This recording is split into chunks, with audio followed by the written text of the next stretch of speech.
Hola, muy buenas tardes. Bienvenidas y bienvenidos a esta edición del taller itinerante de jurisprudencia interamericana que organiza la Dirección General de Derechos Humanos de la Suprema Corte de Justicia de la Nación.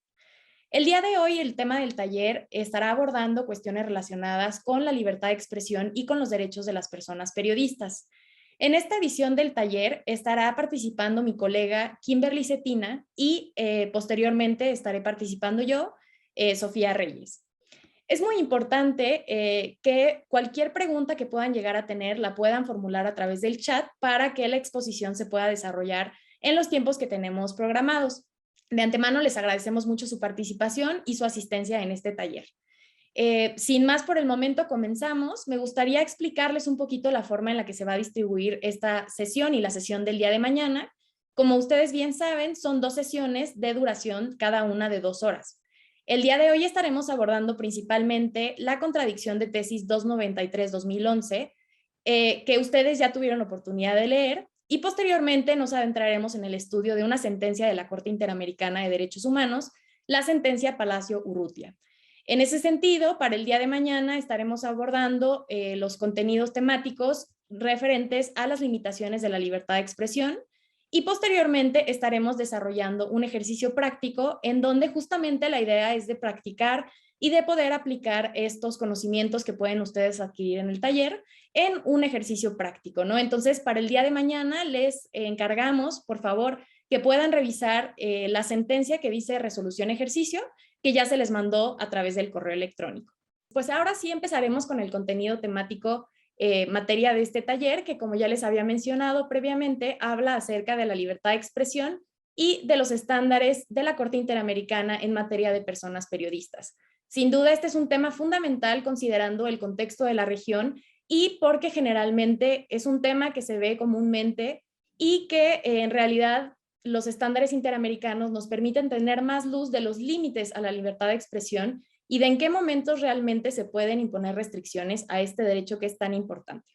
Entonces, para comenzar a abordar este tema, me gustaría que pudiéramos remitirnos a la sentencia de la Corte Interamericana, que es justamente la sentencia Palacio Urrutia y otros en contra de Ecuador, que fue emitida el 24 de noviembre del 2021. Esta sentencia ya se les hizo llegar a través de medios electrónicos, entonces si la leyeron, si tuvieron oportunidad de revisarla, sin duda el contenido del taller les será mucho más fácil de comprender, ¿no? Igualmente les vuelvo a reiterar la invitación de que puedan hacer la lectura de la resolución del ejercicio del día de mañana para que efectivamente podamos tener claros los estándares y la forma en la que se debe de aplicar al resolver cuestiones nacionales, ¿no?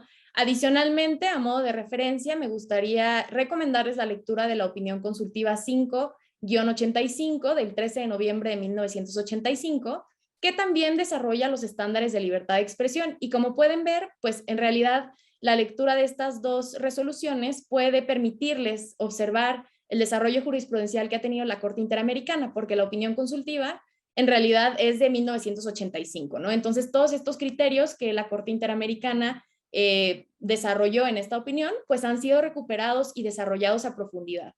Es muy importante entender que cada vez que se va desarrollando un criterio, pues la Corte retoma lo que ya había dicho y generalmente suele agregar cuestiones concretas del caso, ¿no? En este caso, pues el caso es súper interesante, es un caso muy reciente, entonces les prometo que van a tener los estándares de la Corte más actualizados, entonces pues vamos a entrar al estudio de fondo, ¿no?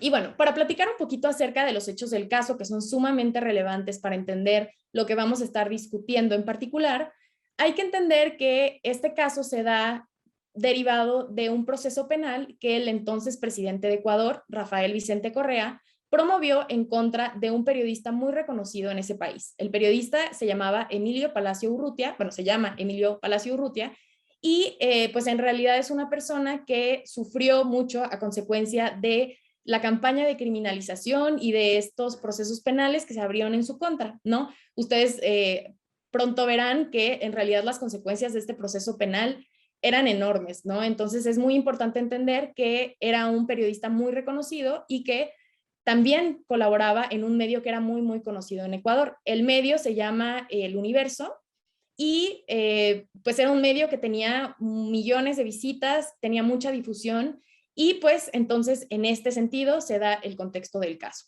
También hay que entender que en Ecuador se encontraba un contexto de crisis política. En realidad, el gobierno del expresidente Rafael Correa duró aproximadamente 10 años, desde el 2007 hasta el 2017. Entonces, es importante entender que fue un gobierno muy largo en donde se dieron pues diferentes momentos y ataques a la libertad de expresión, ¿no? Hay un contexto en donde en realidad esta no fue la única situación en la cual se iniciaron procesos penales o cuestiones civiles en contra de personas que se expresaban en contra de el gobierno del expresidente Rafael Correa, ¿no? Entonces es muy importante comprender este contexto para entender que pues en realidad todo gira en torno a un artículo. El artículo se llamaba No a las mentiras y fue publicado justamente por el periodista en la columna pues de opiniones de este diario, ¿no?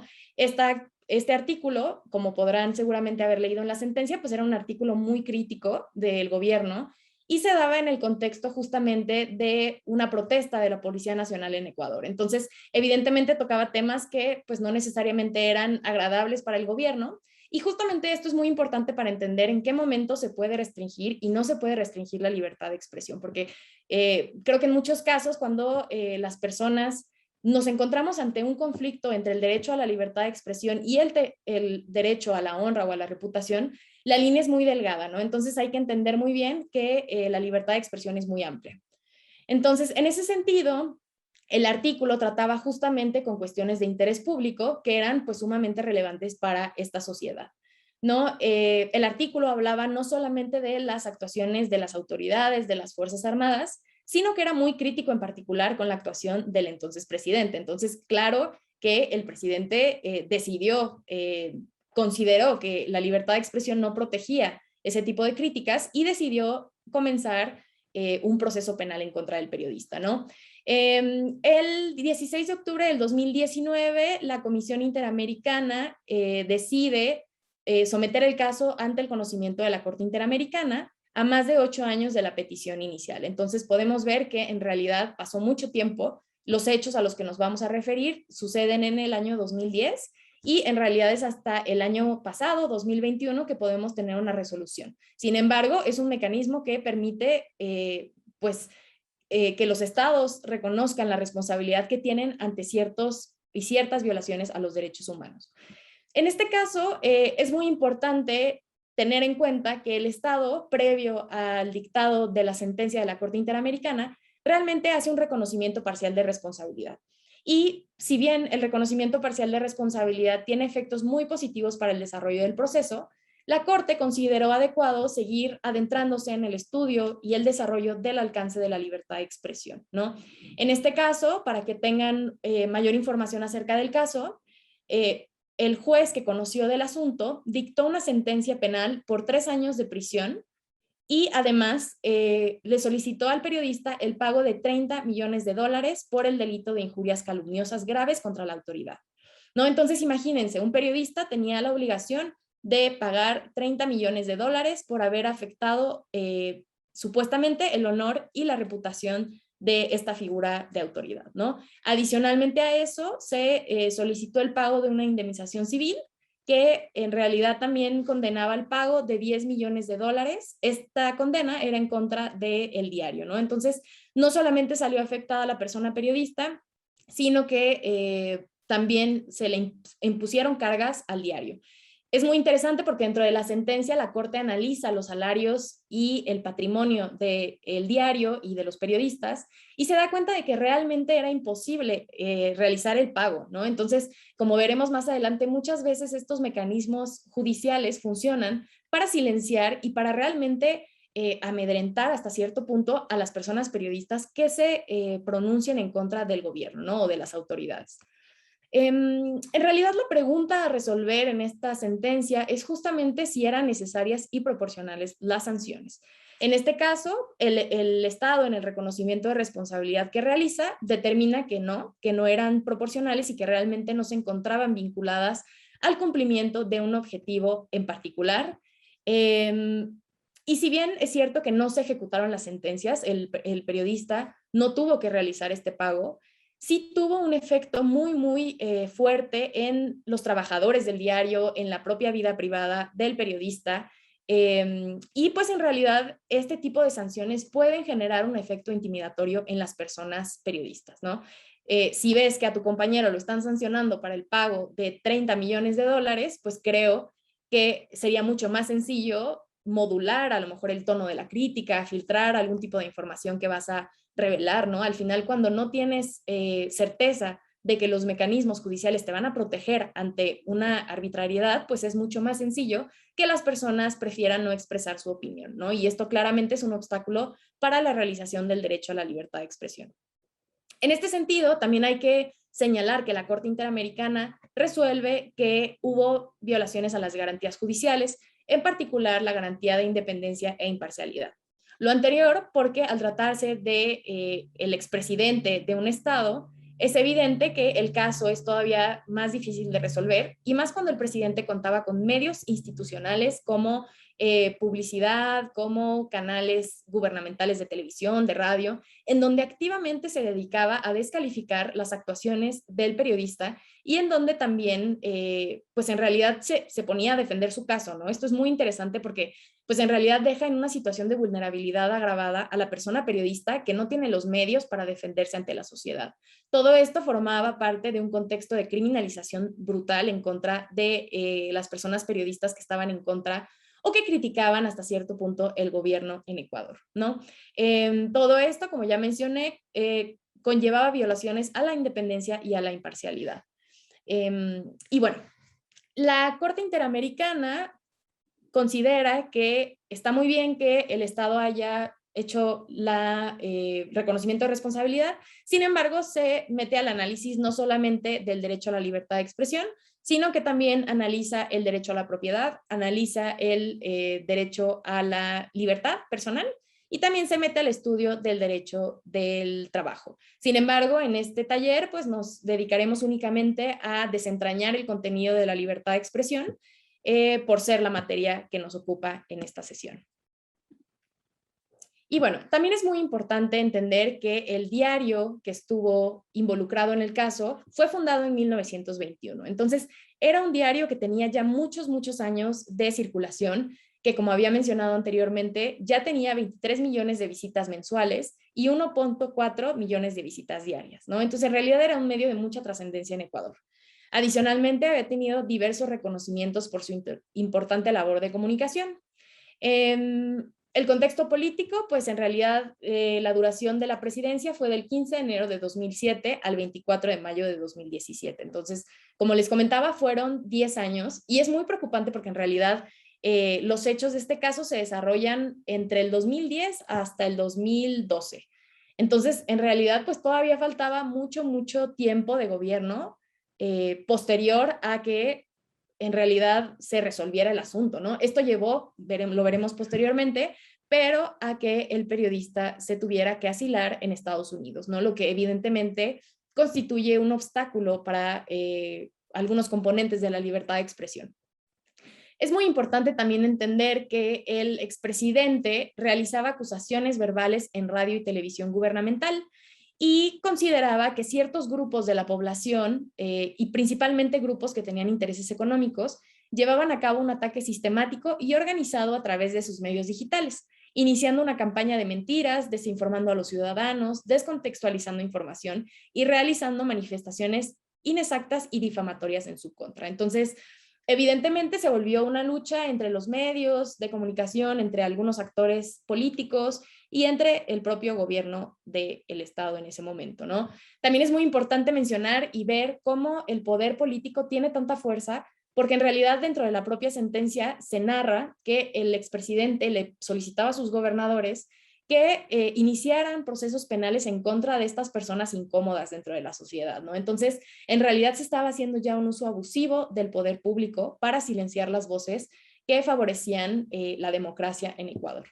Entonces, esta sentencia es sumamente relevante por el contexto político y porque además es un contexto que podemos ver en muchos otros países de la región, ¿no? Y bueno, estas campañas de acoso judicial evidentemente tuvieron los efectos de silenciar a las personas, de tener miedo de expresar sus opiniones, y esto es completamente contrario al espíritu del artículo 13 de la Convención Americana sobre Derechos Humanos, que justamente explica el alcance de la libertad de expresión, ¿no? Como ya les mencionaba, pues el señor Urrutia tuvo que pedir asilo político en Estados Unidos. Y bueno, ahora refiriéndonos al artículo en cuestión. En este sentido, el artículo, como les mencionaba, se llama No a las mentiras y fue publicado fue publicado en 2011, pero referente a los actos del 30 de septiembre del 2010. En esta fecha hubo actos de protesta por parte de la Policía Nacional, quienes decidieron suspender su jornada laboral y bloquear el paso a carreteras y también bloquear el paso al Parlamento de Quito.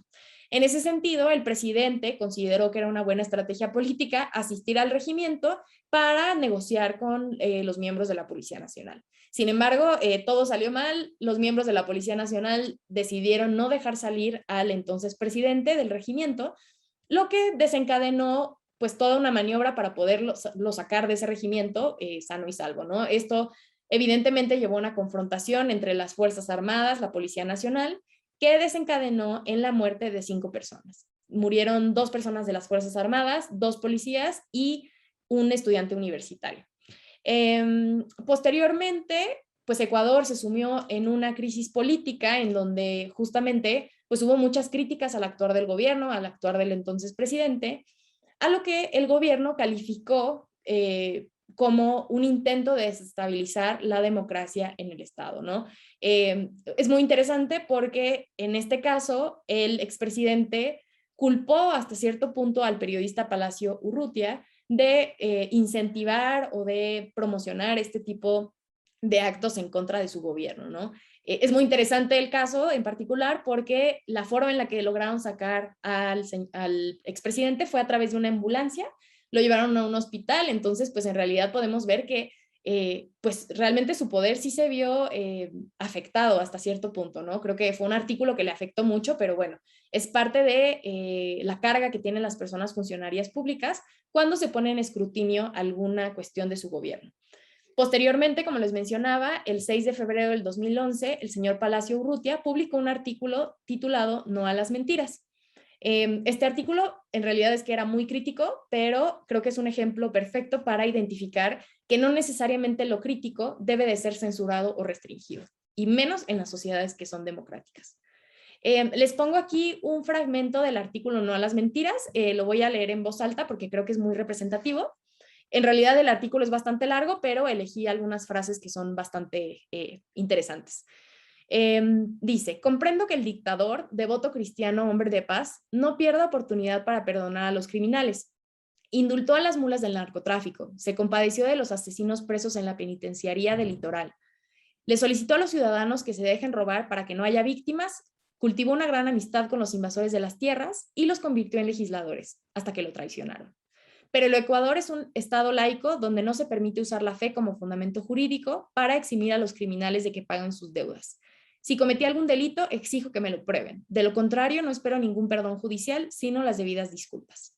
Lo que ocurre en realidad es que el dictador por fin comprendió, o sus abogados se lo hicieron comprender, que no tiene cómo demostrar el supuesto crimen del 30 de septiembre, ya que todo fue producto de un guión improvisado, en medio del corre-corre, para ocultar la irresponsabilidad del dictador de irse a meter a un cuartel sublevado, a abrirse la camisa y gritar que lo maten, como todo un luchador de Chacascán que se esfuerza en su show en una carpa de circo de un pueblito. Entonces, como pueden ver, pues en realidad el artículo es bastante crítico, hace uso de adjetivos como devoto cristiano, hombre de paz, dictador. De hecho, en general, el señor Palacio Urrutia se refería al gobierno como la dictadura. Entonces, podemos ver que en realidad, pues sí es muy, muy crítico el artículo. Sin embargo, al final vamos a ver cuál es justamente el límite en el que una persona puede escribir con la libertad hablando de cuestiones particulares de personas funcionarias públicas, ¿no? Y bueno, es muy interesante entender que este caso fue conocido primero en Ecuador, en donde el 21 de marzo del 2011 se presentó una querella por el tipo penal de injurias calumniosas graves contra la autoridad. Ese es el tipo penal que se decidió utilizar. En un inicio, el expresidente señaló que tenía la voluntad inicial de retirar la demanda en contra del periodista siempre y cuando hubiera una rectificación de la mentira, ¿no? Entonces, bueno, aquí podemos ver que había una posibilidad de que ya no se impusieran este tipo de sanciones. Sin embargo, más adelante, el propio expresidente rechazó la posibilidad de conciliación por considerar que las injurias eran sumamente graves. Entonces, pues en realidad se comenzó con el proceso judicial, el juez que conoció del asunto sentenció al pago de las cantidades ya señaladas, que si bien recuerdan eran 30 millones para el señor Palacio Urrutia, 10 millones de dólares para el diario y adicionalmente eran 2 millones más por el pago de costas y gastos honorarios de los abogados y por ahí algunas cuestiones adicionales, pero pues fue muy dramático, ¿no? El recibir una sentencia que te condena al pago de 30 millones de dólares cuando pues tu sueldo no refleja ese tipo de sentencia, ¿no? No es una sentencia que fue proporcional. De hecho, fue muy criticada porque realmente no había una motivación sobre la razón por la cual la sentencia había sido tan desfavorable para la persona.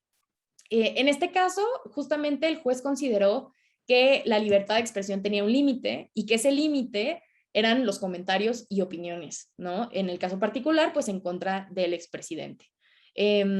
Adicionalmente, no consideró otras formas a lo mejor de limitar la afectación de los derechos del señor Correa, sino que consideró que la vía penal era la única y la adecuada para sancionar este fuerte abuso a la libertad de expresión.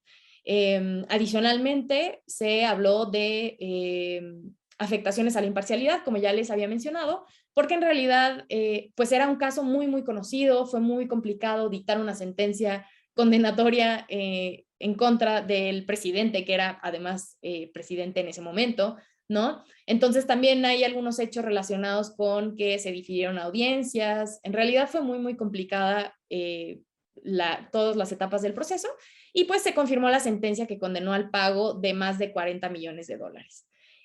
Afortunadamente, como les mencionaba, no se ejecuta esta sentencia, pero sin duda tiene un efecto intimidatorio.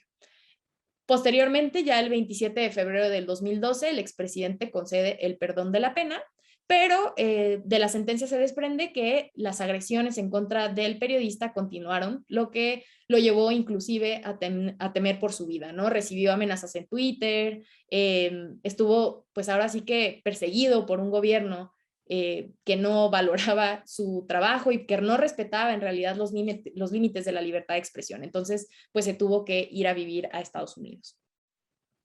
Ahora bien, entrando ya al fondo del estudio del derecho a la libertad de expresión, es importante reconocer algunos instrumentos internacionales en los cuales se ha hablado y se reconoce este derecho, ¿no? A nivel nacional tenemos el artículo 6º y artículo 7º de la Constitución, y a nivel internacional, particularmente en el sistema interamericano, tenemos el artículo 13 de la Convención Americana sobre Derechos Humanos y en el sistema universal tenemos el artículo 19 de la Declaración Universal de Derechos Humanos, el artículo 19 del Pacto Internacional de Derechos Civiles y Políticos y también tenemos algunas disposiciones particulares en convenciones que tratan sobre temas especializados, como lo son la Convención sobre los Derechos del Niño, habla justamente de los límites de la libertad de expresión y de opinión de niñas, niños y adolescentes. Tenemos también el artículo 13 de la Convención Internacional sobre los Derechos de todos los trabajadores migratorios y sus familiares. Tenemos también el artículo 16 de la Declaración de Naciones Unidas sobre los Derechos de los Pueblos Indígenas, el artículo 21 de la Convención sobre los Derechos de las Personas con Discapacidad, también en el marco de los comités de Naciones Unidas, el Comité de Derechos Humanos tiene la observación general número 34, que habla justamente de la libertad de opinión y de expresión. Y finalmente tenemos una declaración de principios sobre libertad de expresión que fue adoptada por la Comisión Interamericana de Derechos Humanos y que estaremos revisando a continuación. Y bueno, para abordar el primer punto, que son justamente las generalidades del derecho a la libertad de expresión, es muy importante conocer 3 puntos principales. El primero es la importancia de la libertad de expresión en las sociedades democráticas. El segundo es el contenido del derecho a la libertad de pensamiento y expresión, justamente los alcances, la dimensión. Y posteriormente estaremos haciendo el estudio del papel de los medios de comunicación y del periodismo. Y bueno, para empezar a estudiar la jurisprudencia de la Corte Interamericana, es importante entender que desde el inicio del desarrollo de la jurisprudencia en temas de libertad de expresión, principalmente en la opinión consultiva que ya les mencioné, se habla de que la libertad de expresión es una piedra angular en la existencia de las sociedades democráticas. Y en particular es sumamente importante cuando se trata de cuestiones relacionadas con interés público, ¿no? A modo de introducción es importante señalar algunos elementos en común que tienen o deberían de tener las democracias para poder ser consideradas como tales. Algunos de estos elementos justamente son el respeto de los derechos humanos, la pluralidad y diversidad de medios de comunicación libres e independientes, la celebración de elecciones presidenciales y periódicas, el pluralismo, la tolerancia, la transparencia de las actividades gubernamentales y el respeto a la libertad de expresión. Retomando el tema de que la libertad de expresión es especialmente importante en cuestiones que tienen que ver con interés público, es importante retomar la definición de interés público que ha sido ya desarrollada por la Corte Interamericana y que también ha sido citada por la Comisión Interamericana en diversos informes. Y es que justamente las cuestiones de interés público son informaciones sobre asuntos en los cuales la sociedad tiene un legítimo interés en mantenerse informada o de conocer lo que incide sobre el funcionamiento del Estado. También tiene que ver con cuestiones que puedan llegar a afectar sus derechos o que pueda acarrear consecuencias para la sociedad en general.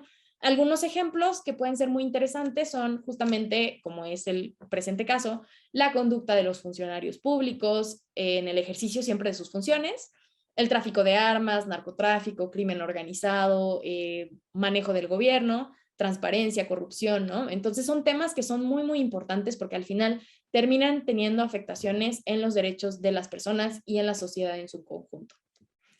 Es muy importante entender que la libertad de expresión va de la mano con la democracia. Si no tenemos libertad de expresión, se comienza a debilitar el sistema democrático y se propicia la existencia de sistemas autoritarios. Adicionalmente, es muy, muy importante entender que la libertad de expresión no necesariamente protege solamente información que puede ser bien recibida, ¿no? Actos públicos, obras de infraestructura, cuestiones sociales, ¿no? En realidad también debe de proteger aquellas cuestiones que son consideradas ingratas y no solamente por las autoridades, sino también por algunos otros actores relevantes, como lo pueden ser pues los empresarios, algunos grupos de poder político, ¿no? Es muy, muy importante entender que la libertad de expresión en realidad se puede ejercer en diferentes temas, con diferentes amplitudes, o sea, en realidad protege muchos tipos de discursos. Realmente son muy, muy pocas las excepciones de los discursos que no protege la libertad de expresión y estaremos viéndolos más adelante. Adicionalmente, hay que entender que el derecho a la libertad de expresión es un derecho que sí admite restricciones, pero que estas siempre deben de ser proporcionales al fin que se persigue. Ahora bien, respecto del contenido del derecho a la libertad de pensamiento y expresión, este se encuentra contenido en el artículo 13 de la Convención Americana de Derechos Humanos y en los otros artículos que ya les mencioné de otros instrumentos internacionales. Y en realidad es súper importante entender que el sistema interamericano es muy, muy protector del derecho a la libertad de expresión. En realidad protege el derecho de buscar, recibir y difundir ideas e informaciones de toda índole, pero también protege el derecho de recibir y conocer las informaciones e ideas difundidas por los demás. Justamente haciendo una comparación con las disposiciones de la Convención Europea y el Pacto Internacional, es importante señalar que la Convención Americana le da un alto valor a la libertad de expresión, comparándolo con estas disposiciones, ya que busca restringir al mínimo la libertad de expresión. Es decir, realmente son muy, muy excepcionales los casos en los que la Convención Americana efectivamente permite la restricción de este derecho, ¿no? También hay que considerar el contexto de la región, también hay que considerar la tradición jurídica del Estado y de los estados que integran el sistema interamericano, ¿no? A lo mejor lo podemos poner en contraste con el sistema de Estados Unidos, en donde muchas veces la libertad de expresión tiene un contenido y un alcance un poquito diferente a como lo conocemos a nivel nacional y como lo conocemos en el sistema interamericano. Hay algunas cuestiones que la Corte de Estados Unidos ha determinado que no violan la libertad de expresión. Sin embargo, en el sistema interamericano realmente pues son muy, muy pocas las restricciones. En este sentido, es importante entender que de la definición del artículo 13 se desprende que el derecho a la libertad de expresión tiene un amplio contenido y una doble dimensión. Tiene la dimensión individual y la dimensión colectiva. La dimensión individual justamente alude a la primera parte del artículo, en donde se comprende el derecho a utilizar cualquier medio aprobado para difundir ideas, opiniones, información y hacérselo llegar al mayor número de destinatarios. Adicionalmente, se considera que nadie debe ser arbitrariamente impedido o limitado de manifestar su propio pensamiento. Como podemos ver, esta parte del artículo regula justamente el derecho que tienen las personas en lo individual de buscar, recibir y difundir información. En este punto es muy importante aclarar que la expresión y la divulgación son indivisibles, es decir, que si el Estado argumenta que la persona tiene libertad de expresión, pero no puede divulgar la información que quiere expresar, evidentemente hay un obstáculo, una limitación a la libertad de expresión, ¿no? Entonces, realmente es necesario que la persona sea capaz de recibir, de buscar, de expresarse, pero también de divulgar esta información al número de destinatarios que considere pertinente. Posteriormente, respecto de la dimensión colectiva, que es la segunda parte del artículo 13 de la Convención Americana, es importante señalar que esta constituye el derecho a conocer opiniones, relatos y noticias vertidas por terceros. La Corte Interamericana considera que esta dimensión es igual de importante que la dimensión individual, es decir, que es igual de importante tener el derecho y la posibilidad de conocer opiniones ajenas, como lo es la de expresar las propias opiniones. En este sentido, es muy importante que se entienda que la Convención Americana les da la misma importancia a las dos dimensiones y por lo tanto, si se descuida uno, evidentemente no se puede considerar que se está ejerciendo la libertad de expresión en todo su alcance. Adicionalmente, es muy importante señalar que existe un derecho de la sociedad a no recibir información manipulada por los medios.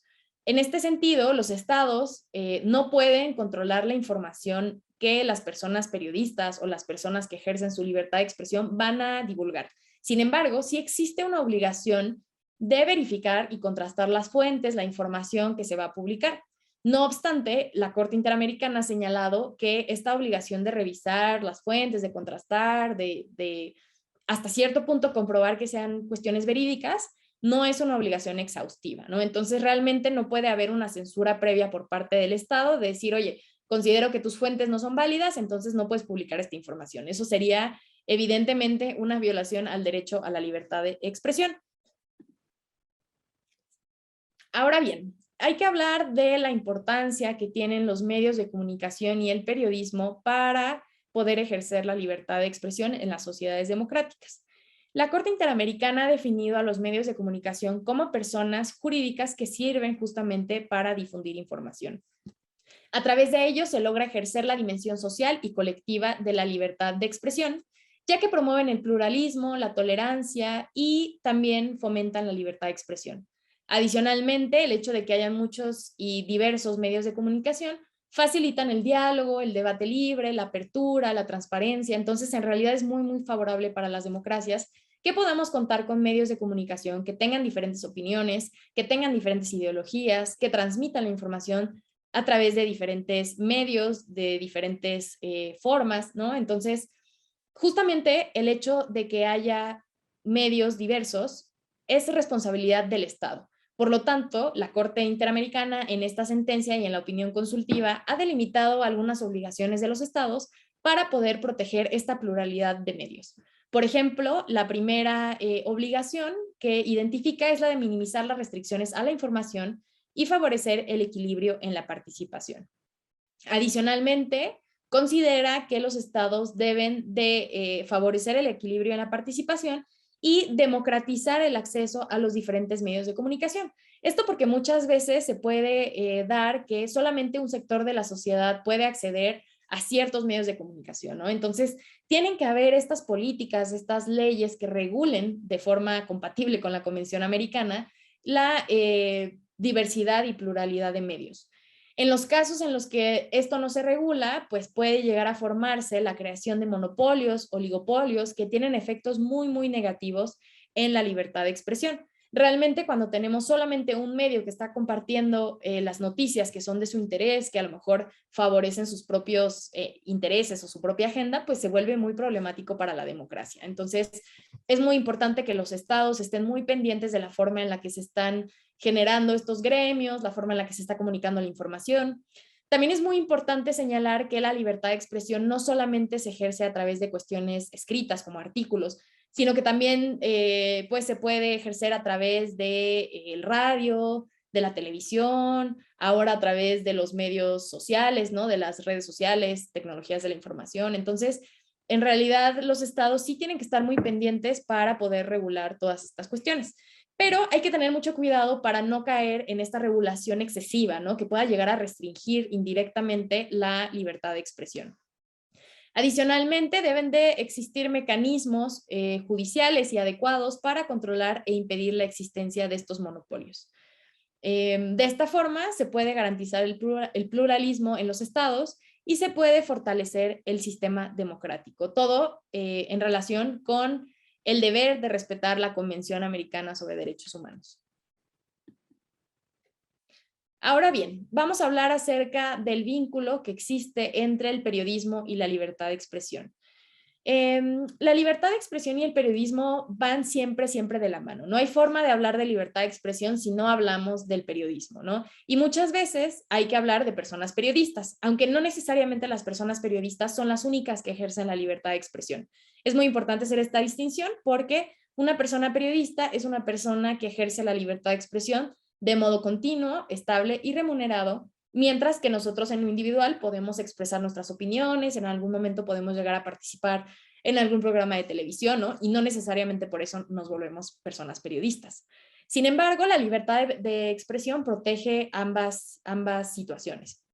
Es importante que las personas periodistas tengan la libertad de impartir informaciones e ideas de interés público, pero que también tengan la posibilidad de reunir, recolectar y evaluar estas informaciones e ideas.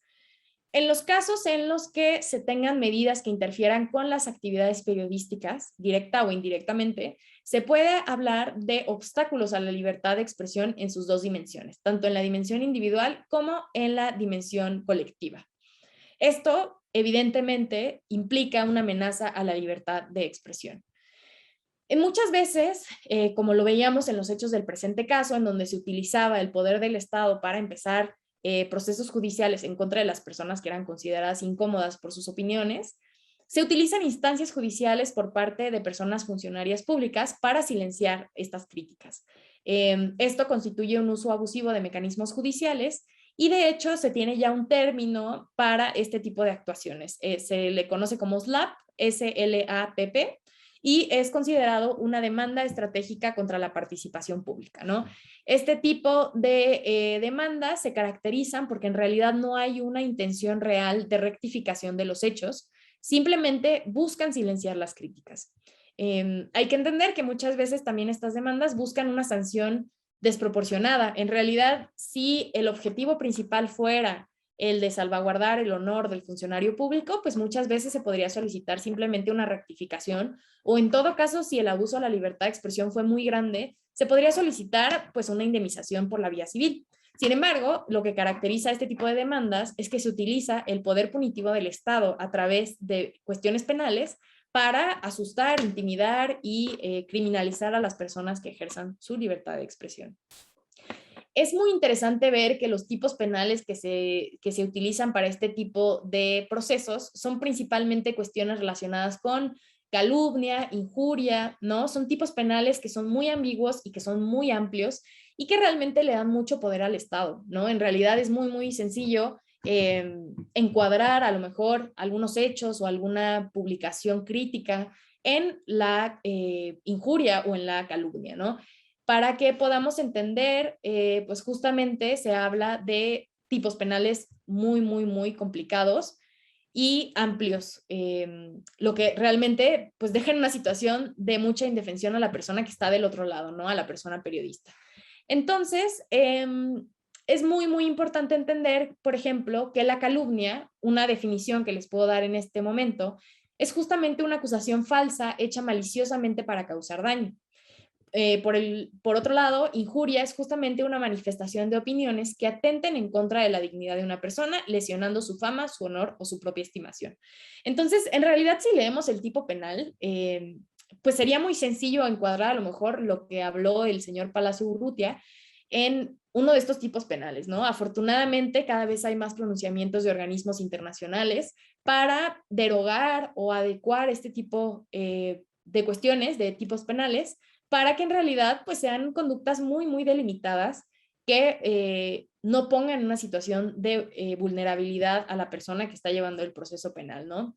Pero es muy, muy, muy común. De hecho, van a ver que la mayoría de los casos relacionados con libertad de expresión que han sido conocidos por la Corte Interamericana tienen tipos penales que se desprenden de calumnia o de injuria.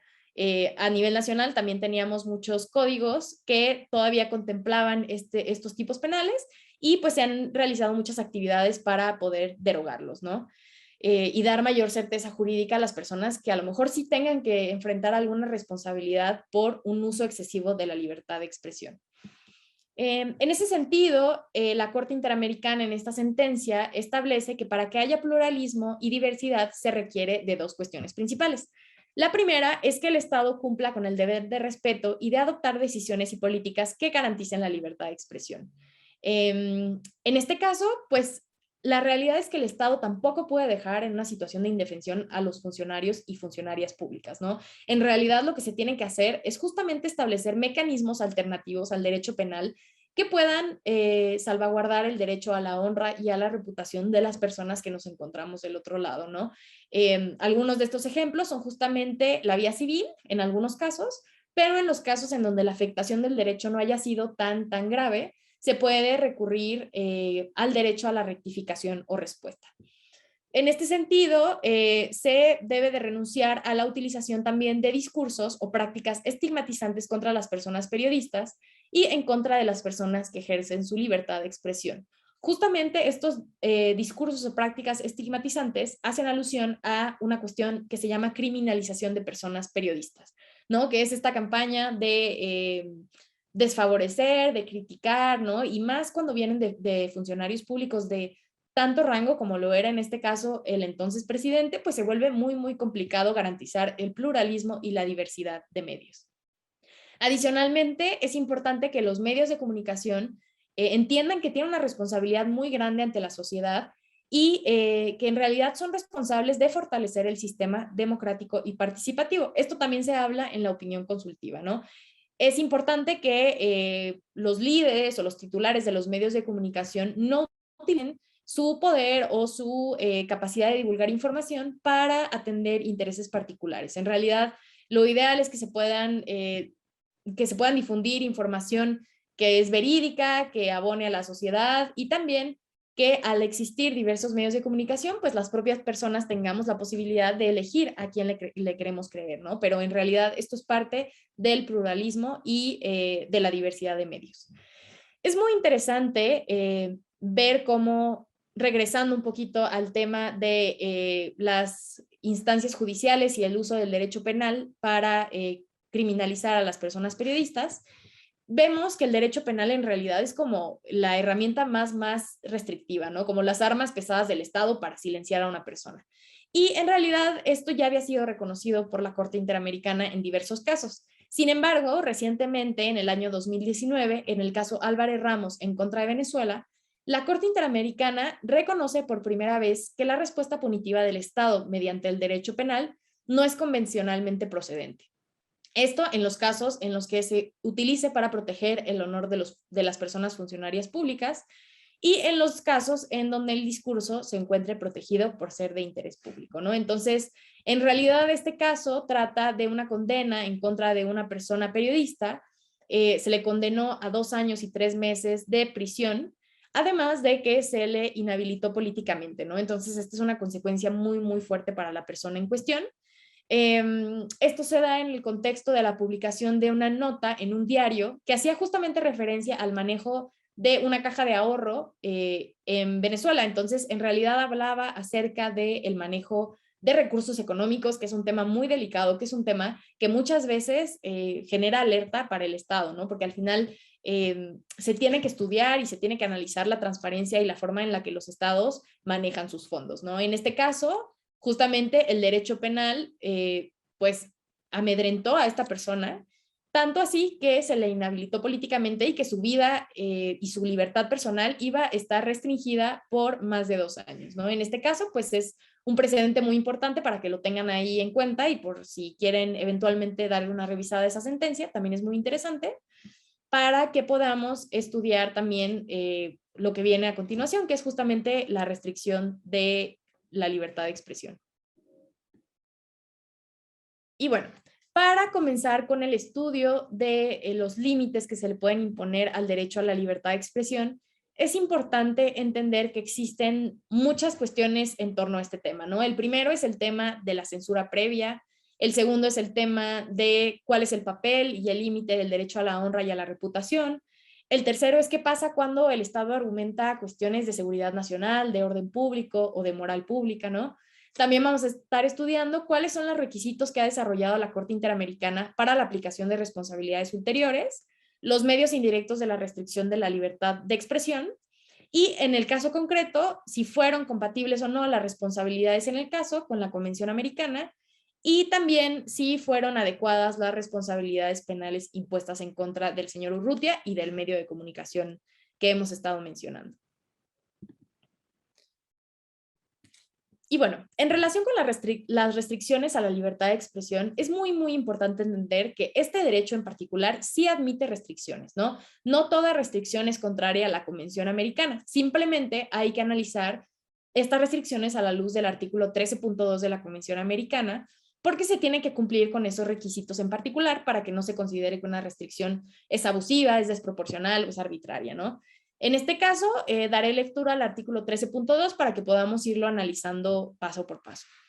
El artículo 13.2 establece que el ejercicio del derecho a la libertad de pensamiento y expresión no puede estar sujeto a previa censura, sino a responsabilidades ulteriores, las que deben de estar expresamente fijadas por la ley y ser necesarias para asegurar, inciso A, el respeto de los derechos o la reputación de los demás, e inciso B, la protección de la seguridad nacional, el orden público, la salud y la moral pública.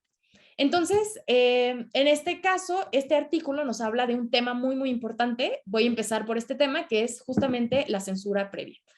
En un inicio, la censura previa es completamente incompatible con la Convención Americana sobre Derechos Humanos.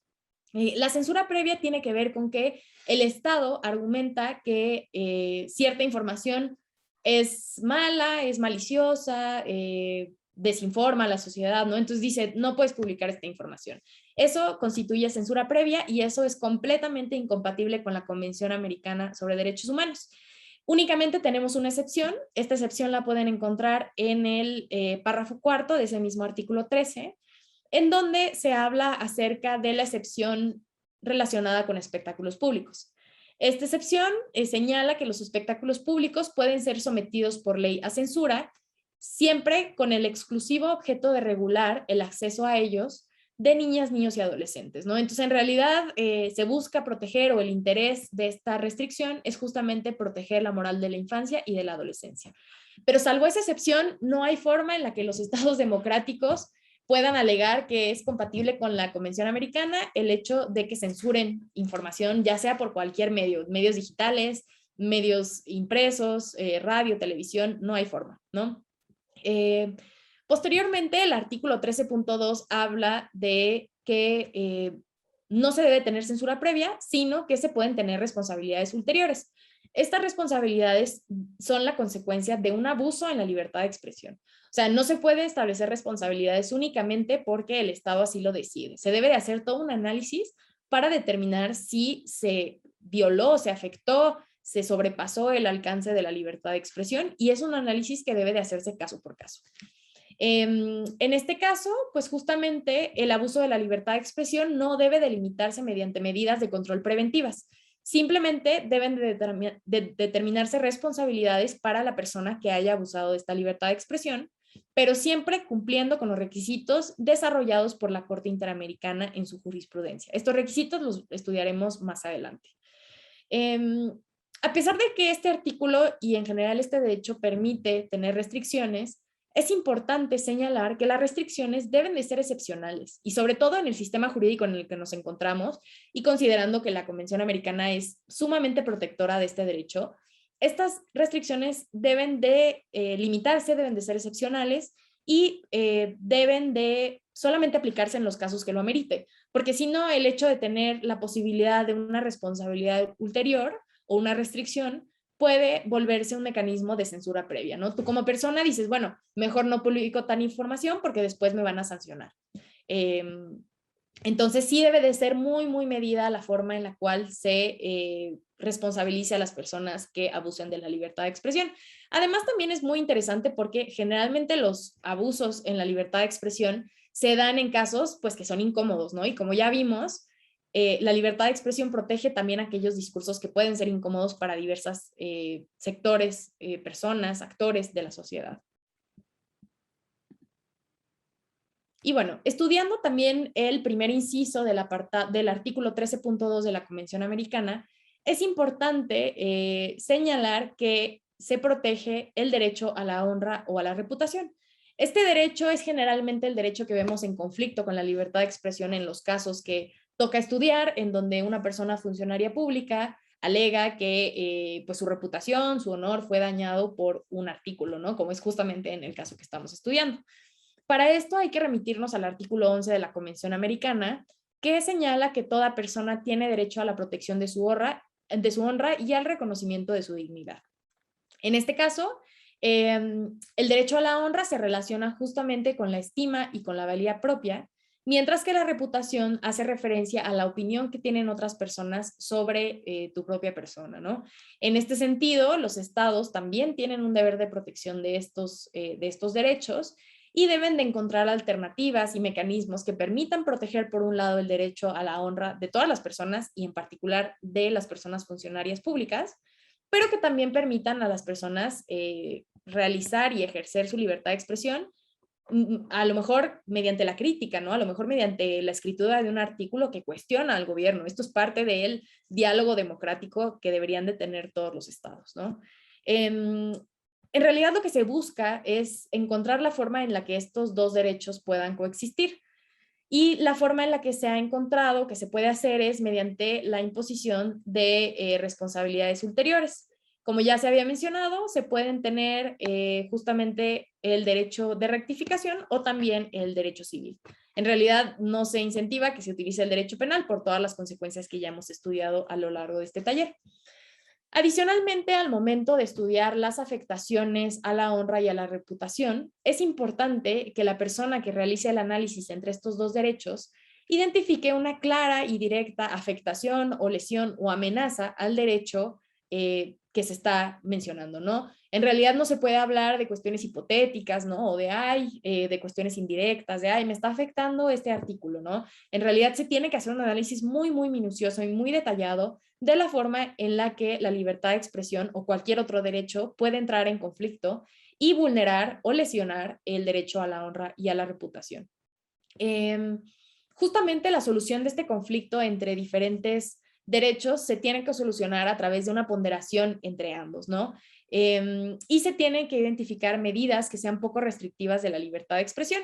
Como ya había mencionado, el derecho a la rectificación, que ya lo hemos mencionado varias veces en esta sesión, constituye justamente una acción que tienen todas las personas que han sido ofendidas injustamente para solicitar que se corrija esta información, ¿no? Que a través del medio de comunicación mediante el cual se realizó la declaración, también se pueda corregir la información que considera que lo afectó en su derecho a la honra, ¿no? Esta es una práctica que se da mucho en el gremio de personas periodistas, pero en realidad pues es una práctica que se debería de utilizar siempre antes de acudir a cuestiones civiles o a procesos penales, ¿no? Que pueden tener afectaciones mucho, mucho más graves en otros derechos. Adicionalmente, este derecho de rectificación se encuentra previsto en el artículo 14 de la Convención Americana y puede ser un medio idóneo para proteger los derechos de las personas funcionarias.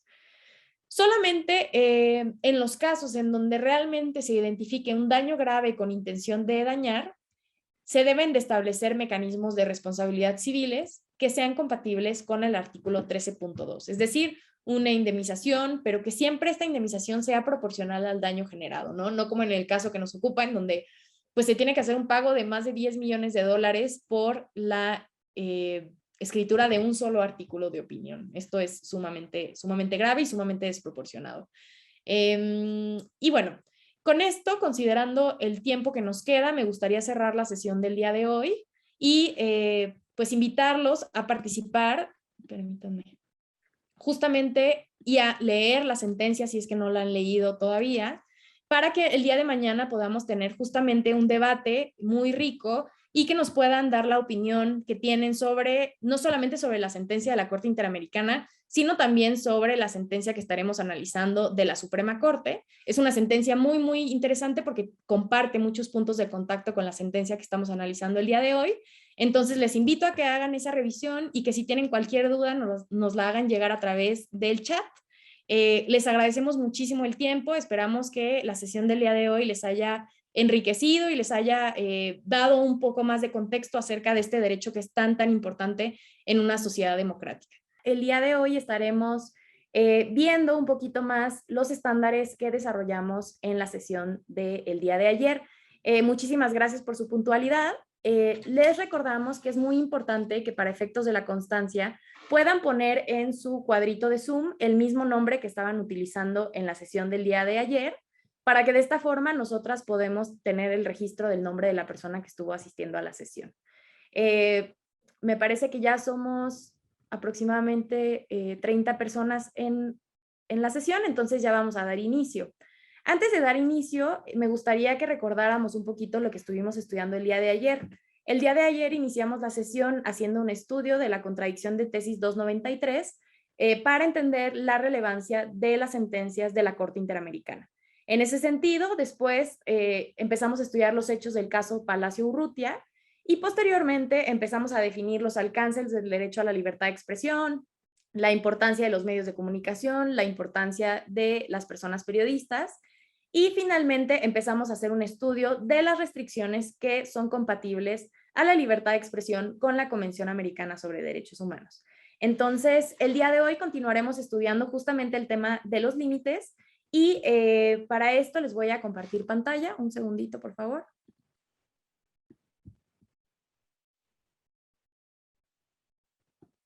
Perfecto. Bueno, ahora sí vamos a comenzar con la materia del día de hoy. Antes de empezar, me gustaría que pudiéramos recordar el artículo 13.2 de la Convención Americana, que si bien recuerdan, tenía una serie de elementos muy importantes. El primero de estos elementos era justamente la prohibición de la censura previa, de la cual estuvimos hablando el día de ayer. Y también hablamos de que las restricciones a la libertad de expresión no siempre son restricciones incompatibles con la Convención Americana. Sin embargo, es muy importante conocer en qué supuestos se permiten las restricciones a la libertad de expresión. En ese sentido, el día de ayer estuvimos discutiendo el inciso A de este artículo 13.2, que es justamente el que tiene que ver con el derecho a la honra y a la reputación. El día de hoy estaremos haciendo el estudio del inciso B, que justamente habla de otros 4 supuestos que permiten ciertas restricciones a este derecho, que son justamente la seguridad nacional, el orden público, la salud y la moral públicas, ¿no? En ese sentido, me gustaría comenzar abordando el tema de la seguridad nacional. El concepto de seguridad nacional lo escuchamos muchas veces en diversos medios de comunicación, lo escuchamos en discursos oficiales, entonces en realidad es un concepto que todo mundo ha escuchado, pero que pocas personas sabemos lo que significa, ¿no? En ese sentido, justamente la Corte hace un estudio de este concepto y determina que existe muchísima ambigüedad en la definición y muchas veces los estados lo utilizan en su beneficio, ¿no? En ese sentido, hace una invitación a que los estados delimiten y definan con claridad cuáles son los alcances de la seguridad nacional en su propia legislación, ¿no? Esto para que cuando se tenga que argumentar un límite en la libertad de expresión, pues se tenga muy claro cuáles son los parámetros en los cuales se puede pues considerar como una amenaza a la seguridad nacional, ¿no? Posteriormente nos encontramos con el segundo concepto.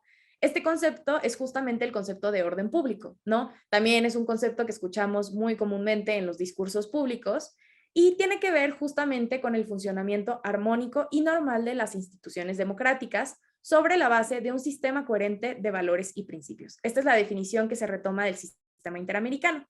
Entonces, es muy importante que este concepto también sea muy, muy delimitado, porque en realidad, pues, si nosotras nos ponemos a pensar en qué es orden público, pues en realidad es muy, muy complicado establecerlo si es que no se ha dado una definición ya institucional previa, ¿no?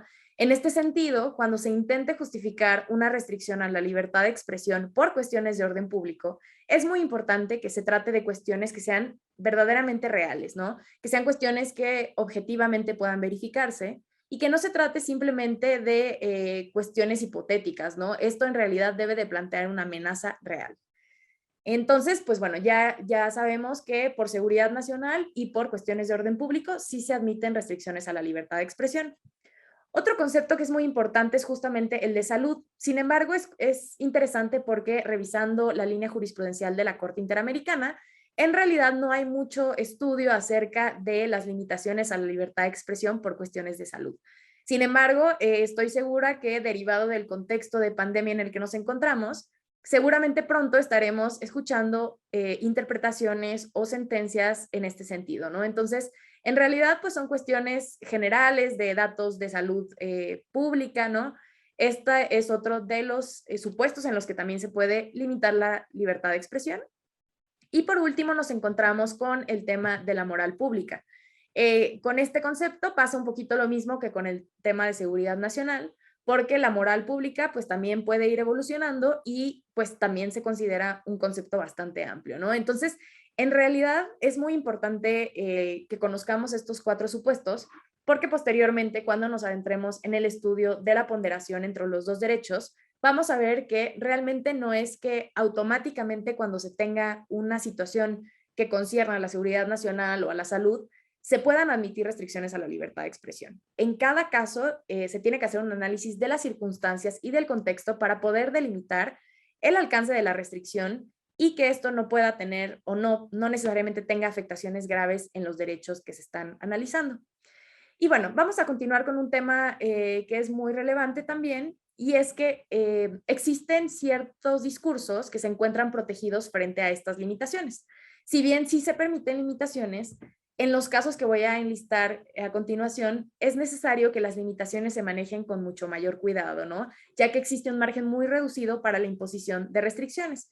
Se tienen criterios mucho más estrictos para verificar la validez de las mismas. Entonces, ¿cuáles son estos discursos de los que estoy hablando? Pues justamente se puede tratar de discursos políticos y sobre asuntos de interés público, como en el caso que nos ocupa, que justamente son cuestiones de interés público, el discurso sobre funcionarios públicos en ejercicio de sus funciones o sobre candidatos que quieren ejercer puestos públicos, ¿no? También. Y por último, nos encontramos con los discursos que expresan un elemento esencial de la identidad o de la dignidad personales, ¿no? En este caso, si bien sí se admiten restricciones, pues el estándar tiene que ser mucho, mucho más estricto cuando se valore la posible restricción a la libertad de expresión. Y bueno, así como tenemos algunos discursos que son, que su protección se encuentra reforzada, también es importante señalar que hay algunos discursos que simplemente no son compatibles con el sistema interamericano, con la convención, tampoco a nivel constitucional, y nos encontramos con los supuestos que se encuentran en el párrafo quinto del artículo 13, ¿no? En este sentido, pues justamente son estos discursos que promueven la guerra, el odio nacional, cuestiones que tengan que ver con discriminación racial o religiosa, ¿no? Y todas estas cuestiones que inciten a la violencia en contra de cualquier grupo de personas, ¿no? Especialmente en el sistema interamericano, pues es muy, muy estricto el estándar en simplemente no permitir este tipo de discursos. Ahora bien, vamos a hablar de qué forma se debe hacer el análisis para determinar si las limitaciones y las responsabilidades son compatibles con la Convención Americana, ¿no? En este sentido, se establecen una serie de pasos que deben de verificarse siempre que se vaya a pensar en imponer una limitación o una restricción a la libertad de expresión. En este sentido, los pasos han sido ya desarrollados por la Corte Interamericana en diversas sentencias, y en la sentencia que estamos analizando, pues justamente se habla de tres elementos principales. El primero es que la limitación debe de estar previamente fijada por la ley.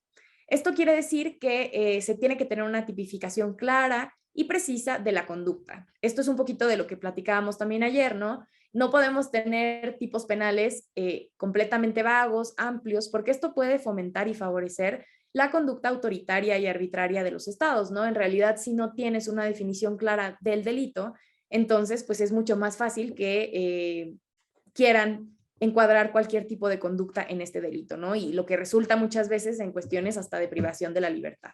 Entonces, este es como el primer requisito, es fundamental. La propia Corte dice que estas disposiciones vagas y muy amplias son incompatibles con la Convención Americana. Adicionalmente, es importante conocer el segundo paso, que es justamente que la limitación debe de responder a un objetivo permitido por la Convención Americana. En el tema que nos ocupa, que es principalmente libertad de expresión, podemos identificar algunos objetivos que son prioritarios para el sistema interamericano. En este sentido, en libertad de expresión, pues justamente son los que estudiamos en la lámina pasada, ¿no? El respeto a la reputación, la propia seguridad nacional, el orden público, la salud y la moral públicas, ¿no? Entonces, es un test que se tiene que hacer en donde se tienen que ir cumpliendo estos pasos. Tienes que analizar realmente el objetivo de mi limitación es de salvaguardar alguno de estos temas. En realidad es necesario que yo tome esta limitación y ese es justamente el tercer paso de este análisis, ¿no? Que la limitación sea necesaria, que el objetivo no pueda alcanzarse por un medio menos restrictivo. Entonces, justamente en este ejemplo en particular, nosotras tenemos varias opciones cuando se tiene un abuso a la libertad de expresión. Por ejemplo, en el caso en particular del artículo no a las mentiras, pues teníamos la posibilidad a lo mejor de una rectificación. En algún momento también se habló de una conciliación. También se habló a lo mejor si ya se consideraba que el abuso había sido demasiado, pues una indemnización civil que fuera proporcional a los ingresos de la persona periodista. Sin embargo, en el caso, pues como ya vimos el día de ayer, se condenó al pago de 42 millones de dólares, ¿no? Entonces, justamente, si nos ponemos a analizar este último criterio, el de ¿existe algún medio menos restrictivo? Pues claramente que la respuesta en este caso es que sí, ¿no? Lo importante en este tema es que la libertad de expresión no debe delimitarse más allá de lo indispensable. Se tienen que considerar todas las consecuencias que esta limitación va a tener en ese derecho, ¿no? Adicionalmente, tenemos que ver que la medida sea idónea. Esto quiere decir que efectivamente funciona para alcanzar la finalidad. Entonces, si nosotras estamos hablando de seguridad nacional, pues tenemos que ver si efectivamente el meter a una persona a la cárcel o privarlo de su libertad, pues uno, es la medida menos restrictiva y dos, efectivamente funciona para salvaguardar ese objetivo convencional. Entonces, es muy importante tener mucho cuidado al momento de ir haciendo este análisis, porque al final el derecho, en este caso, a la honra y el derecho a la libertad de expresión se encuentran en una igualdad de condiciones en la Convención. En realidad no es que digamos, bueno, la libertad de expresión es más importante que el derecho a la honra. En realidad se tiene que encontrar una manera en que estos dos derechos puedan coexistir. Entonces, de esta forma se tiene que analizar justamente pues todas las consecuencias que puede tener esa limitación en el derecho que se va a ver afectado, ¿no? Y justamente para abordar este tema se tiene que ver el tema de la proporcionalidad. Justamente se tienen que valorar las ventajas y las desventajas que se tienen de limitar o de restringir un derecho sobre el otro, ¿no? En ese sentido, debe determinarse si el sacrificio de la libertad de expresión no resulta exagerado o desmedido frente a las ventajas que con ello se obtiene, ¿no? Y bueno, en este sentido, lo que siempre se tiene que priorizar es poder tener una mínima afectación o incidencia en el goce del derecho limitado, ¿no? Y bueno, para poder realizar este análisis se tienen que considerar tres cuestiones en particular. La primera es el grado de afectación del derecho contrario, la segunda es la importancia de satisfacer el derecho contrario y la tercera es si la satisfacción del derecho contrario justifica la restricción de la libertad de expresión. Como les comentaba, en realidad no es que existan fórmulas o reglas para la ponderación, siempre se tiene que hacer caso por caso, ¿no? Realmente no siempre va a ser el mismo resultado, no siempre va a ganar la libertad de expresión. Hay casos en donde también a lo mejor el abuso a la libertad de expresión fue demasiado y sí se impusieron algún tipo de sanciones, ¿no? Y bueno, ¿a qué le puede aplicar estos requisitos? Es importante entender que estos requisitos le aplican a cualquier acto de autoridad que tenga como consecuencia la limitación de la libertad de expresión, ¿no? Esto se puede ver en las propias decisiones de los jueces, en las órdenes de personal de fuerza pública, en las órdenes de directores de centro de reclusión, en general a todos los actos que busquen restringir de cierta forma la libertad de expresión, ¿no? Y bueno, para abordar otro punto muy importante dentro del estudio de las limitaciones, ahorita estuvimos estudiando las limitaciones que son mucho más directas a la libertad de expresión. Sin embargo, es importante tener en el radar que también hay medios indirectos de restricción de la libertad de expresión. Estos medios se contemplan en el artículo 13.3, también de la Convención, y le voy a dar lectura para que podamos tener mayor contexto. Dice que no se puede restringir el derecho de expresión por vías o medios indirectos, tales como el abuso de controles oficiales o particulares de papel para periódicos, de frecuencias radioeléctricas o de enseres y aparatos usados en la difusión de información o por cualesquiera otros medios encaminados a impedir la comunicación y la circulación de ideas y de opiniones, ¿no? Este es un artículo muy explícito, prohíbe restricciones gubernamentales, pero también prohíbe pues cualquier otro tipo de medida que pueda tener un impacto en la libertad de expresión. Es importante entender que este artículo no es taxativo, entonces en realidad conforme van evolucionando las tecnologías o podemos idear alguna otra forma de restringir la libertad de expresión, pues bueno, eso se estaría contemplando dentro del artículo 13.3, a pesar de que no necesariamente se enliste aquí, ¿no? Es importante entender que la violación de la Convención Americana en este punto se puede dar por dos conductas del Estado. La primera, pues, es claramente que el Estado interfiera o restrinja de alguna manera la libertad de expresión a través de los mecanismos que ya leímos del artículo 13.3, pero también el Estado puede ser responsable por la violación a la libertad de expresión cuando no se asegura de controlar las violaciones que resulten de controles de particulares, ¿no? Entonces aquí pues podemos ver una violación por una acción y también una violación por parte de una omisión. En este sentido, me parece muy relevante remitirnos a la Declaración de Principios sobre Libertad de Expresión, que en realidad habla un poquito más acerca de este tema. En realidad, en esta declaración se tienen varios principios de libertad de expresión y justamente el principio 5 y el principio 13 dan un poquito más de claridad respecto a lo que pueden constituir restricciones indirectas, ¿no? Les invito a que lo puedan leer, lo encuentran en la página de la Comisión Interamericana y en particular el principio 13, perdón, habla acerca de algunas otras formas de controlar la libertad de expresión. Por ejemplo, el uso del poder del Estado y los recursos de hacienda pública, la concesión de prebendas arancelarias, la asignación arbitraria y discriminatoria de publicidad oficial y créditos oficiales, el otorgamiento de frecuencias de radio y televisión, todo esto con el objetivo de castigar o premiar a ciertas líneas informativas, ¿no? Todo esto atenta en contra de la libertad de expresión y a lo mejor un Estado podría argumentar, bueno, pero yo no te estoy censurando, ¿no? Pero bueno, tampoco te estoy dando espacio en televisión abierta. Entonces, esto también podría constituir una limitación a la libertad de expresión. Y bueno, en el caso en particular, ya aterrizándolo otra vez a los hechos de la sentencia de Palacio Urrutia, en este caso la sanción penal y la reparación civil evidentemente no atendieron a un interés social imperativo, en realidad fueron innecesarias, desproporcionadas, tenían la única o el único objeto de intimidar y de pues sancionar de una forma desproporcionada a las personas que estuvieron criticando el régimen en ese momento en Ecuador. Y justamente la Corte señala que sí se puede afirmar que el artículo del cual leímos un pedacito, en realidad sí era parte del debate público, ¿no? En realidad sí hablaba de hechos públicos y justamente desarrolla tres elementos importantes para identificar que una nota o un artículo forma parte del debate público, ¿no? El primero es el elemento subjetivo que habla justamente o que requiere que la persona sea funcionaria pública en la época relacionada con la denuncia, ¿no? El segundo elemento es justamente el elemento funcional, que habla de que es necesario que la persona haya ejercido como funcionario en los hechos relacionados.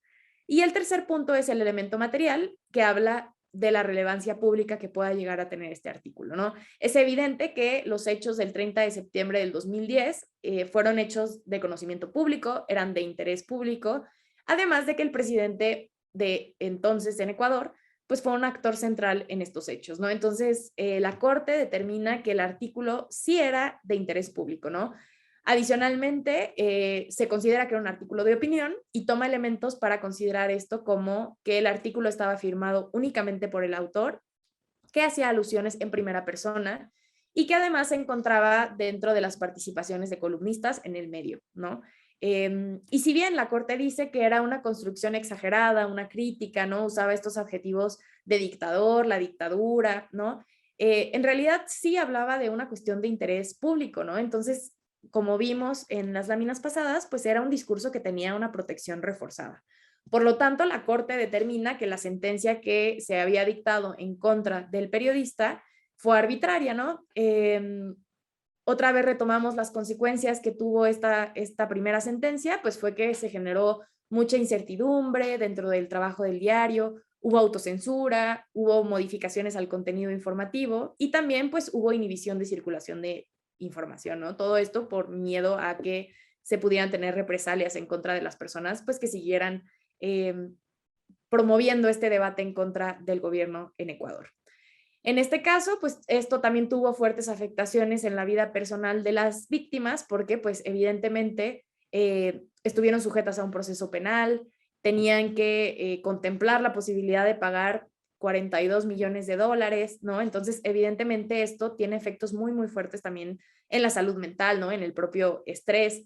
Y finalmente, pues también en el propio trabajo. En este caso, el señor Palacio Urrutia llevaba más de 12 años trabajando en este diario y finalmente terminó por abandonar su trabajo en este medio de comunicación, ¿no? Entonces, en realidad, las consecuencias fueron bastante fuertes, a pesar de que afortunadamente no se ejecutó la sentencia, pero bueno, pasó mucho tiempo también de que se tuvo la sentencia de Palacio Urrutia, es muy, muy reciente y los hechos son desde el 2011, ¿no? Entonces, es un tema bien, bien delicado. Y bueno, en este momento le cedería el uso de la voz a mi colega Kimberly para que pueda continuar de abordar otros temas relacionados con la libertad de expresión. Muchísimas gracias.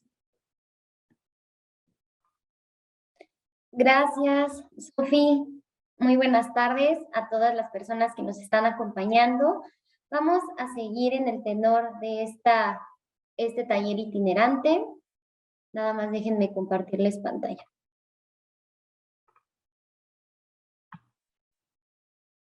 Listo. Vamos a hablar un poco sobre las obligaciones del Estado para garantizar la libertad de expresión.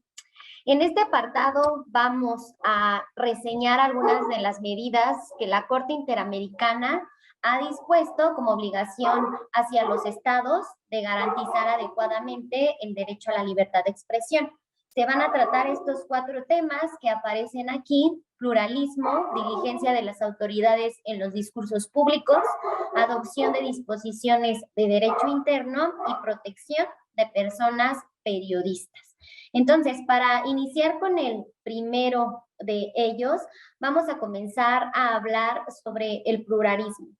El pluralismo principalmente se basa en el derecho de los ciudadanos y las ciudadanas a acceder a la información y de acceder a las ideas desde una perspectiva diversa. El que cada una de las personas tenga derecho a observar y a escuchar algunas posturas y no solamente una. La libertad de expresión tiene por finalidad garantizar un desarrollo de una comunidad pública que le permita una circulación libre de ideas y juicios de valor inherentes al principio de legitimidad democrática.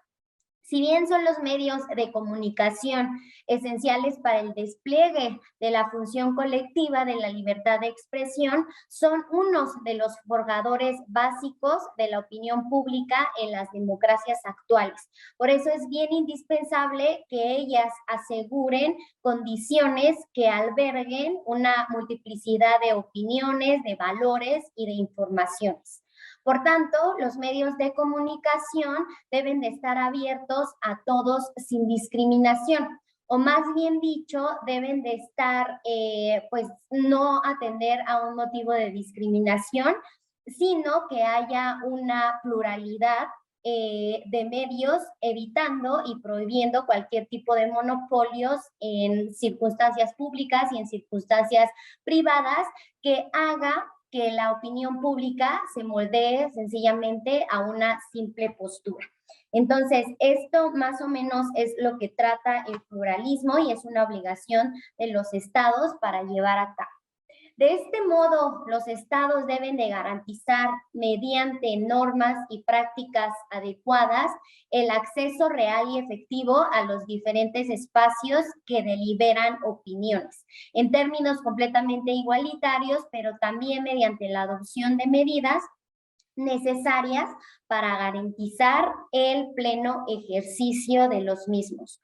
Lo anterior, ya que el pluralismo de ideas en los medios no se puede medir sencillamente por la cantidad de medios que haya en una sociedad, ¿no? Tantos medios están difundiendo información, sino que se basa en las ideas y la información transmitidas en cada uno de estos medios, que sean efectivamente diversas y estén siendo abordadas desde posturas divergentes para así promover un debate, ¿no? Político, público, y viendo diferentes visiones respecto de un mismo hecho, respecto de una misma circunstancia y diferentes posturas.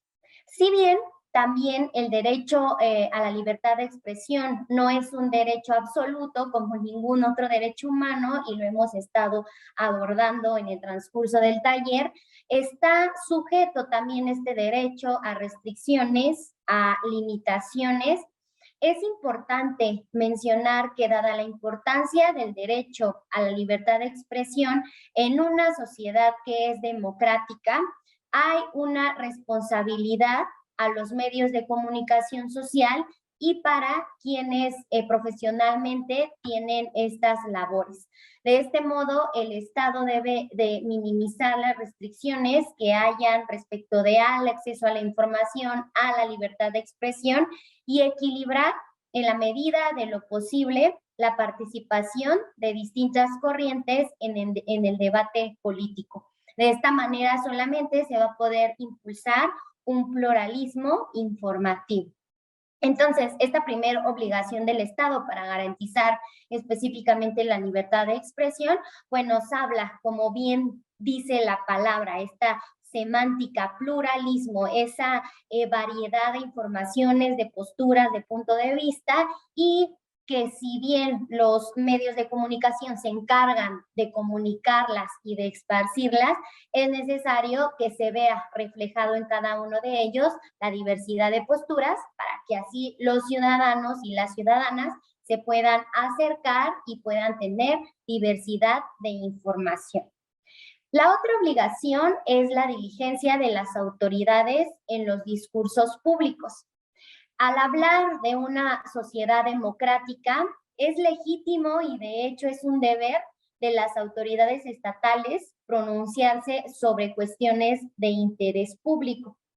Empero, al hacer sus opiniones, están sometidas a ciertas limitaciones en cuanto deben constar de forma razonable, aunque no necesariamente sea exhaustivo, los hechos en los cuales fundamentan cada una de sus opiniones, y deberían hacerlo además con una diligencia especial y de hecho aún mayor que aquella que deben de tener las personas particulares en razón de su investidura y su posición dentro del gobierno.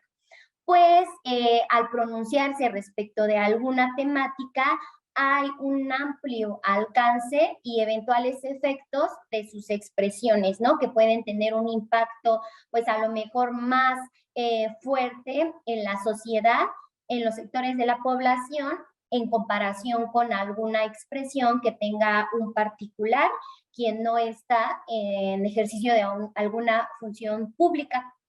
Y para evitar que las personas ciudadanas y otras personas interesadas reciban una versión manipulada de determinados hechos, pues la autoridad tiene que ser muy diligente en la expresión de sus discursos públicos y de cualquier tipo de opinión. Además, es importante tener en cuenta que como funcionarios públicos, pues tienen en esa posición garante de derechos humanos, sus declaraciones tienen que ir de conformidad con estos, ¿no? No pueden hacer ciertas injerencias directa o indirectamente o hacer presiones lesivas hacia los derechos humanos, ¿no? Más bien deben de respetarlos, de garantizarlos, de manifestarlos y así tener también en su libertad de expresión y difusión de su pensamiento, pues este respeto de derechos humanos en virtud de la condición en la que se ubican. Posteriormente, otra de las obligaciones que vamos a manejar es la adopción de disposiciones de derecho interno. Nosotros hemos estado hablando de la Convención Americana de Derechos Humanos y en el artículo 2 de este tratado internacional, pues se obliga a los estados partes a adoptar con arreglo a sus procedimientos constitucionales y a las disposiciones de la Convención, las medidas legislativas o de cualquier otro garante que fueran, de cualquier otro carácter que fueran necesarias para hacer efectivos los derechos y las libertades que están protegidos por la misma Convención.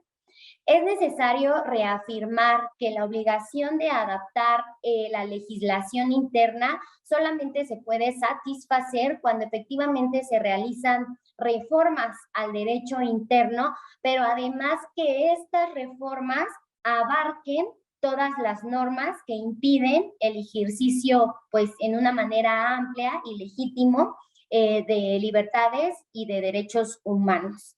Además de este deber de adoptar medidas de derecho interno, también implica cierta supresión tanto de normas como de prácticas que entrañen violaciones a tales derechos humanos, así como la expedición de normas y el desarrollo de prácticas contundentes y darle observancia efectiva de dichas garantías. De esta forma, la normativa que regule restricciones, aquí específicamente del derecho a la libertad de expresión y de acceso a la información, bajo el control del Estado, deben cumplir con los parámetros convencionales y solamente pueden realizarse restricciones que estén permitidas con justificaciones y jurídicamente establecidas, ¿no? Si va a haber una restricción, bueno, incluso esa restricción debe de atender a los parámetros convencionales y jurídicamente establecidos dentro de su país. En concordancia con todo lo anterior, los estados entonces están internacionalmente obligados a adoptar todas las medidas que sean necesarias para hacer efectivos los derechos humanos y los principios que en un primer momento establece la Convención Americana de Derechos Humanos. Ahora vamos a hablar sobre el último punto de las obligaciones y es respecto de la protección de periodistas. Aquí solamente voy a mencionar muy poco porque voy a dejar el uso de la voz a mi compañera Sofía para que abunde un poquito más respecto de las personas periodistas, pero es bueno anticipar y decir que es fundamental que las personas periodistas gocen de la protección y de la independencia necesarias para ejercer y para realizar sus funciones a cabalidad, ya que son quienes mantienen informada a la sociedad y entonces se puede producir un debate fortalecido y de multiplicidad de ideas, ¿no? Volvemos al pluralismo y de hecho los periodistas se encargan de alguna forma indirectamente de realizar y de promover este pluralismo. Sin embargo, es una realidad que la labor periodística en muchas ocasiones es una situación de vulnerabilidad. De manera que los estados también están obligados a garantizar que los derechos de estas personas, tales como la integridad personal, su libertad de buscar, recibir y difundir información, sea protegido, sea garantizado y no sean intimidados, ¿no? Lo anterior es necesario porque el ejercicio del periodismo solo puede efectuarse libremente y completamente cuando las personas que lo llevan a cabo no son víctimas de amenazas ni de agresiones físicas, psicológicas o morales o algunos otros actos de hostigamiento que vengan a mermear su ejercicio periodístico. Entonces, dejo el lugar a mi colega Sofi para que continúe con esta obligación de protección de personas periodistas. Muchas gracias, Kim. Pues bueno, en realidad solamente voy a complementar un poco esta parte porque es un tema muy, muy, muy relevante. Y en este sentido, voy a retomar un poquito lo que comentabas, Kim, en donde se explica que las personas periodistas son aquellas que en realidad ejercen de forma más directa la libertad de expresión, ¿no? En ese sentido, pues son ellas y ellos quienes mantienen informada a la sociedad de temas que son sumamente relevantes para el fortalecimiento de la democracia. Y si bien, como bien mencionabas, existe un riesgo intrínseco para realizar la actividad periodística por las propias notas y las investigaciones que muchas veces tienen que hacer, ¿no? Que tocan intereses pues muy delicados. Este riesgo puede llegar a aumentar cuando por parte de las autoridades, mediante los discursos oficiales, se pueda provocar o sugerir algunos discursos que puedan ser interpretados por personas funcionarias públicas, por algunos sectores de la sociedad, como instrucciones, instigaciones o cualquier forma de autorización para agredir a las personas periodistas, ¿no? Entonces, nosotras como personas funcionarias públicas tenemos que tener mucho cuidado con la forma en la cual nos referimos a la labor que realizan este tipo de personas, ¿no? Porque pues puede ser tomado o interpretado por otras personas como para decir, bueno, pues sí se permiten ciertas agresiones en contra de las personas periodistas. Entonces, como tal, una obligación de los estados en esta materia es que justamente se deben de abstener de actuar de alguna manera que propicie, estimule o fomente la vulnerabilidad de estas personas. En este sentido, existen algunas obligaciones muy particulares de prevención y de protección en favor de las personas periodistas. Algunas de las obligaciones que podemos retomar en materia de prevención es justamente la adopción de un discurso público que prevenga la violencia, ¿no? Que en ningún momento incite, que criminalice, que estigmatice a las personas periodistas. Adicionalmente, se recomienda que los estados puedan llevar a cabo pues capacitaciones para las personas que puedan tener contacto con las personas periodistas para que, pues, si en algún momento un reportero está a lo mejor grabando o a lo mejor pues haciendo una nota de algún acontecimiento público, pues en este momento no se haga un uso de la fuerza que vaya en contra de este derecho de buscar y de solicitar información pública, ¿no? Adicionalmente, se tiene o se recomienda que existan datos estadísticos actualizados sobre cuestiones relacionadas con personas periodistas. Principalmente, pues lo podemos ver en temas de violaciones a derechos humanos como privación de la libertad, privación de la vida, cuestiones relacionadas con integridad física, ¿no? Entonces, es muy importante que haya registro porque si no, este problema queda invisibilizado, ¿no? Y es justo uno de los temas más importantes, el efecto que tiene la impunidad de la comisión de crímenes en contra de personas periodistas, porque en realidad, pues eso los pone en una situación de vulnerabilidad agravada, ¿no? El hecho de que no se investiguen estas violaciones a los derechos humanos, pues hasta cierto punto permite, ¿no? Que se sigan cometiendo. Entonces, por eso esto es muy importante. Por un lado, que no haya impunidad en cuestiones de investigación y sanción a responsables de agresiones a personas periodistas, pero por otro lado, que también se cuente con los datos, con las cifras y las estadísticas para que realmente podamos tener noción de cómo están las cosas en los estados. Adicionalmente, existen, además de las obligaciones de prevención, se tienen obligaciones de protección y justamente como mencionabas, Kim, es principalmente en los casos de cuestiones en donde se atenta en contra del derecho a la vida, derecho a la integridad, ¿no? Esto se puede realizar a través, pues, de agresiones físicas, de amenazas, de intimidación. Y es muy importante saber que a nivel internacional existen algunos mecanismos que se han creado, mecanismos de protección en favor de estas personas. Justamente aquí en México tenemos el mecanismo, pero también para que sepan, existe un mecanismo en Honduras, también existe un mecanismo en Colombia, ¿no? Y estos mecanismos se crean en contextos en donde pues la situación de riesgo para las personas periodistas es muy grave y hay necesidad de que exista un deber reforzado de protección en favor de estas personas, ¿no? También es muy importante entender que en los casos en donde las personas necesitan salir del país para salvaguardar su vida o su integridad, pues esto no solamente afecta pues su vida personal, sino también su labor como persona periodista. En este sentido, muchas veces cuando salen del país, pues ya no tienen el mismo acceso a lo mejor a las fuentes que consultaban, los contactos, a lo mejor estar propiamente ahí en el contexto, ¿no? Entonces, evidentemente, el hecho de que tengan que salir del país, que desplazarse, que pedir asilo, puede llegar a tener fuertes afectaciones en su vida, en su integridad y también en su propio derecho y la dimensión individual de la libertad de expresión, ¿no? Finalmente, me gustaría tocar un tema muy importante que es el de la criminalización. Justamente otra obligación de los estados es no criminalizar a estas personas. Luego vemos campañas de desprestigio, el propio uso del derecho penal, que puede llegar a tener consecuencias tan graves como lo son privar de la libertad a una persona por una cuestión que no se encuentra justificada y que no es proporcional a pues a lo mejor el abuso hasta cierto punto que pudo haber tenido en el derecho a la libertad de expresión. Y esto solamente en los casos en donde el discurso no se encuentra protegido, ¿no? Lo anterior me lleva justamente a platicarles un poquito acerca de las conclusiones que se tuvieron en este caso. Y pues bueno, vamos a pasar a la siguiente diapositiva, por favor. Bueno, mejor voy a dejar a mi compañera Kim que les explique un poquito de las cuestiones de reparación y posteriormente hablaremos ya de las conclusiones, teniendo en consideración justamente las medidas de reparación. Muchas gracias, Kim. Gracias a ti, Sofía.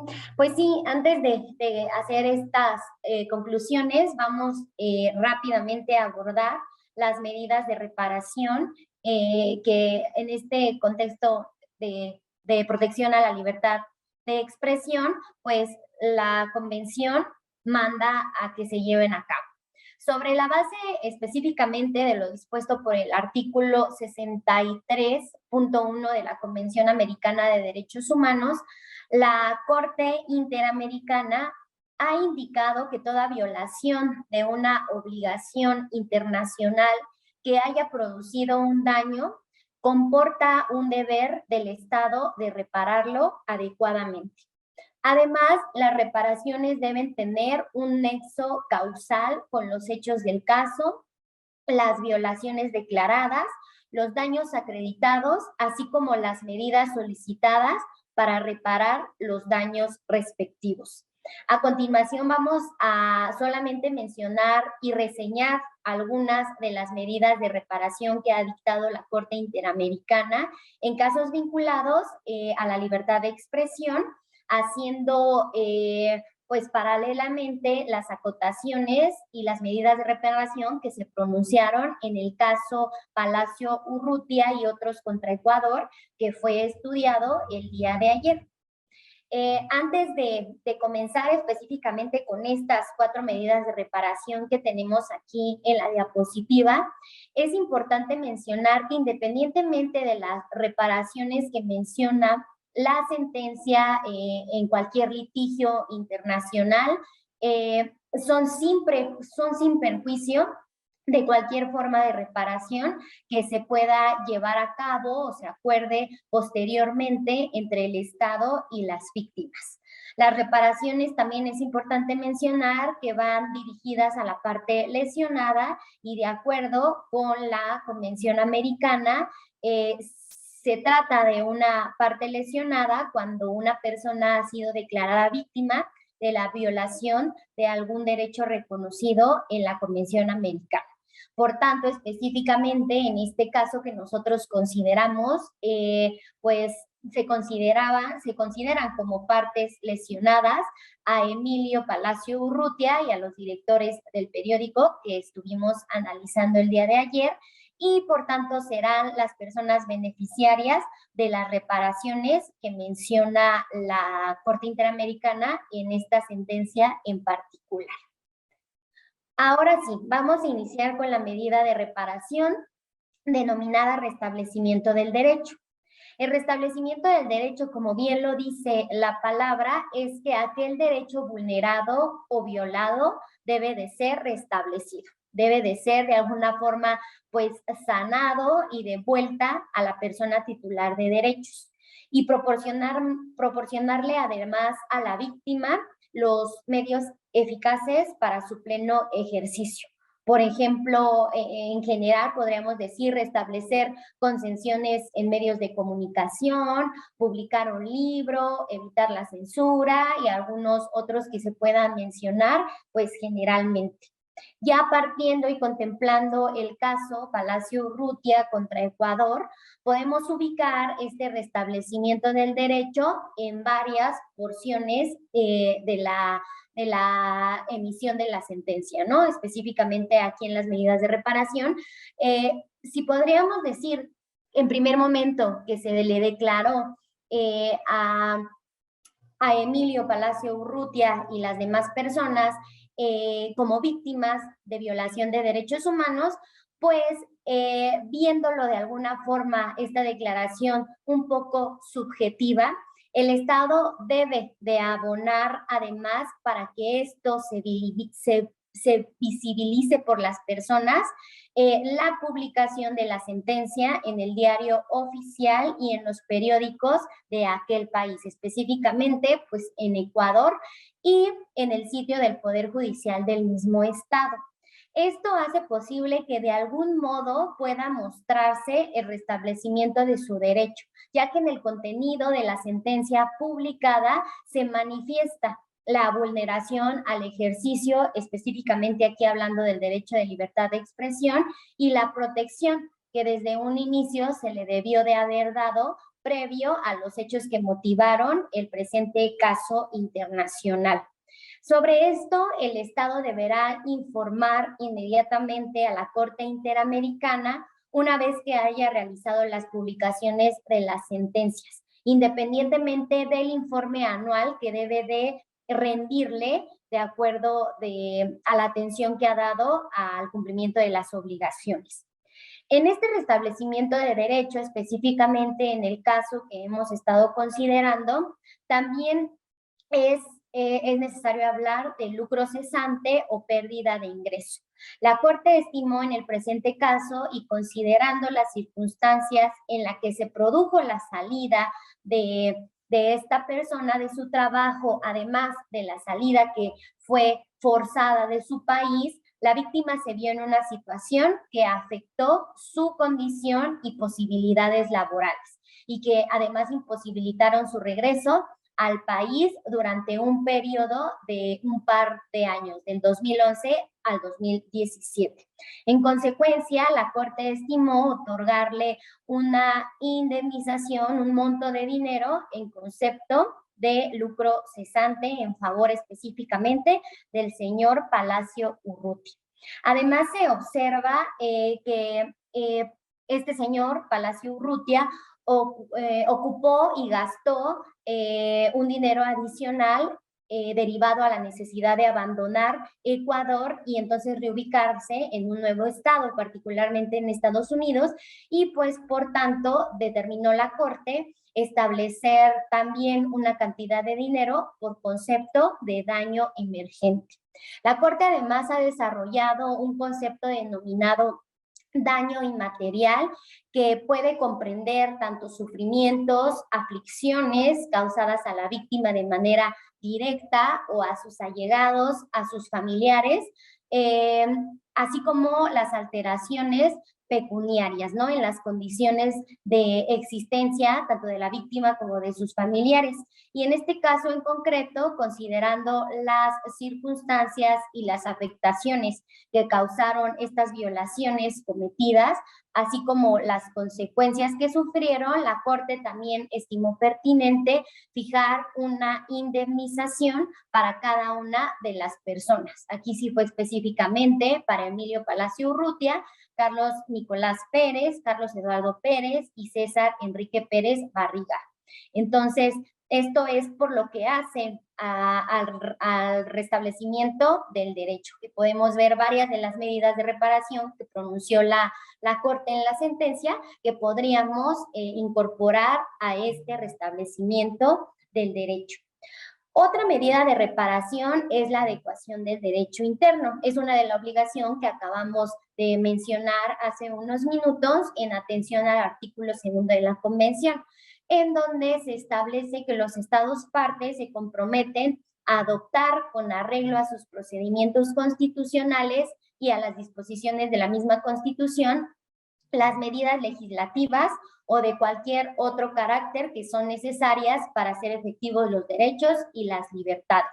De modo que los estados deben de adecuar en un plazo razonable su derecho interno a la convención, de tal forma que aquellas imprecisiones recogidas por el Estado se deban de corregir y no afecten el ejercicio de libertad de expresión.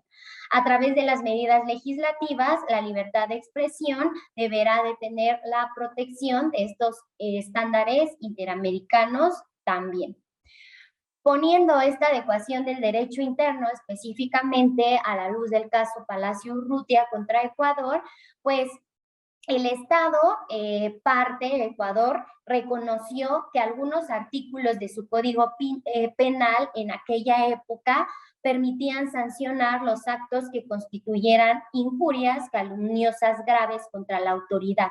Pero este tipo penal incumplía con el principio de estricta legalidad y resultaban entonces contrarios a la libertad de expresión, por lo que sí constituían en su momento una violación al artículo 2 de la Convención Americana de Derechos Humanos en relación con el artículo 9 y 13 del mismo instrumento internacional.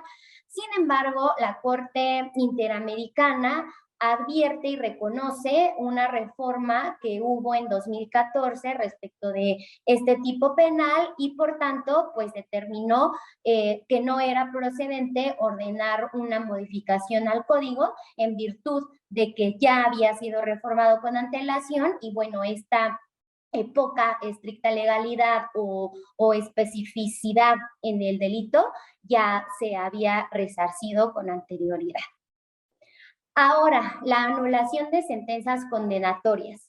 Este es así también como lo dice la medida de reparación, no se van a aplicar las sentencias o sanciones prescritas desde un principio, ¿no? Por ejemplo, dejar sin efecto una sentencia penal, una sentencia civil, quitar la imposición de una pena privativa de la libertad o eliminar la inhabilitación para el ejercicio de funciones públicas en algún término en específico, alguna indemnización civil, alguna responsabilidad civil, etc. Entonces es quitar todo aquello que se había prescrito con anterioridad. En el caso que nos ocupa, en el tenor de los juicios en su contra, Emilio Urrutia y las demás personas involucradas habían sido condenadas por el delito de injurias calumniosas graves contra la autoridad y también habían tenido una condena, una sanción civil impuesta con motivo de esta condena penal. Y si bien no fueron ejecutadas las sanciones, se ordenó en una medida de restitución dejar sin efecto estas sentencias que pues ya habían sido determinadas. Pero además dejar sin efecto sus alcances, a saber, la responsabilidad penal y civil de los señores y cualquier otro efecto que pudieran tener o hayan tenido, incluyendo un registro judicial o administrativo o la posibilidad de tener un precedente judicial, ¿no? No solamente habla de la anulación estricta de las sentencias, sino que aquello también que pudieron haber causado las mismas, ¿no? Y finalmente, la capacitación a funcionarios públicos sobre el derecho a la libertad de expresión. Mi compañera Sofía hace un momento hacía referencia a esta medida de reparación también específicamente respecto de las personas periodistas, pero aquí el Estado en un plazo razonable se obliga a capacitar a los órganos, autoridades y agentes políticos para garantizar el derecho a la libertad de expresión. incorporando parámetros convencionales que deben respetarse en la materia. Y en el caso Palacio Urrutia contra Ecuador, en las reparaciones, específicamente en el inciso denominado garantías de no repetición, se señala que el Estado tiene la obligación de implementar un plan de capacitación a funcionarios públicos para garantizar que estas personas cuenten con los conocimientos necesarios en materia de derechos humanos y en libertad de expresión, para lo cual el Estado tendrá un plazo de 1 año y se hace la mención específica de que estas capacitaciones deberán centrarse en el análisis de la jurisprudencia del Sistema Interamericano de Protección de los Derechos Humanos en relación con la libertad de expresión, así como de las garantías judiciales y la protección judicial. Tales programas van a estar dirigidos específicamente a las personas juezas, incluyendo a los fiscales. Entonces, esta capacitación es para las personas ejecutoras en el Poder Judicial y pues dentro de un plazo que estableció la Corte Interamericana se debe llevar a cabo. Entonces, esto es por mi parte respecto de las medidas de reparación y vuelvo con mi compañera Sofía.